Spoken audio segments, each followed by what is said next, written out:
like you were saying, like guys to think a girl's outside of their league, it's just looks to guys. I don't understand can you clarify? What's the difference between a girl being outside of a guy's league than a guy being outside of a girl's league?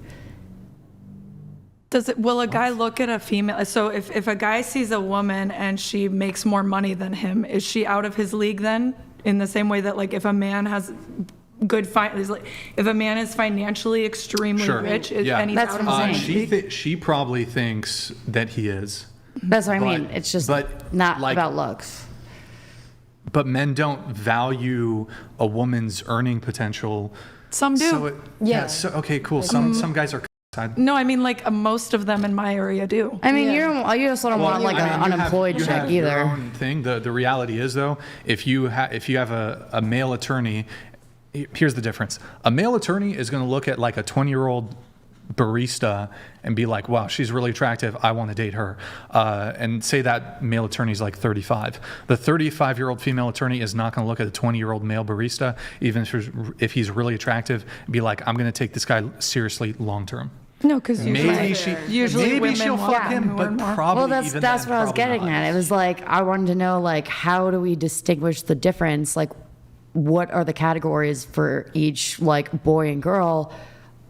Like, what's the difference between being out of a league in one gender besides the other? You know what I mean? Like how you just said. Like, well, and I agree with that. Like, yeah, a 35-year-old attorney is not going to see a 20-year-old barista guy and be like, I'm going to fuck. Like, no. The female version of the attorney. Yeah, the reverse way. The male version. Yeah, the reverse way. That's 100%. That's why I just wanted to like get down to like, what is like the actual like determination between the both.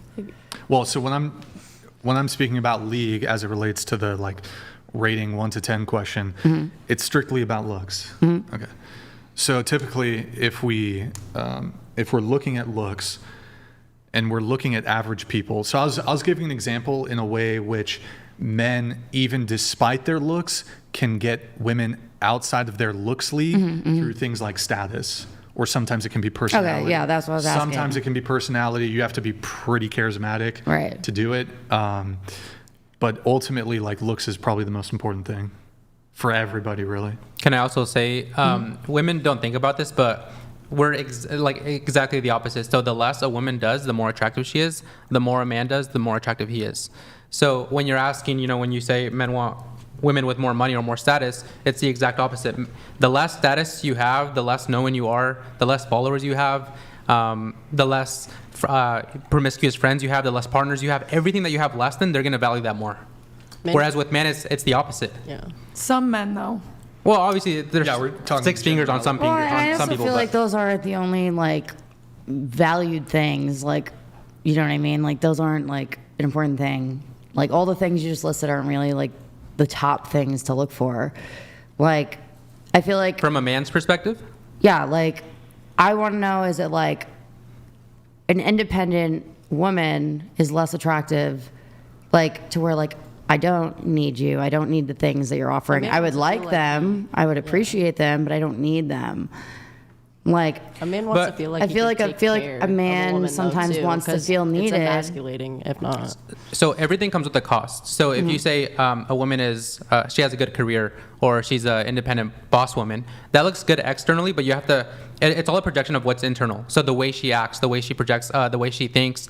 When you're independent, you usually have more masculine traits. So you're more assertive, more dominant, you take bigger risks. These are all masculine traits. Yeah. So even though you can look at that and say, oh, there's no problem with making more money, we're not judging the external, we're judging the internal. Well, not even more money, just like being like financially like stable. Like they do. I feel like a lot of the times like men want or are attracted to women who need them. Like they want it, like men want to feel needed. They want to feel like. Is it attractive to you if a guy wants to take care of you?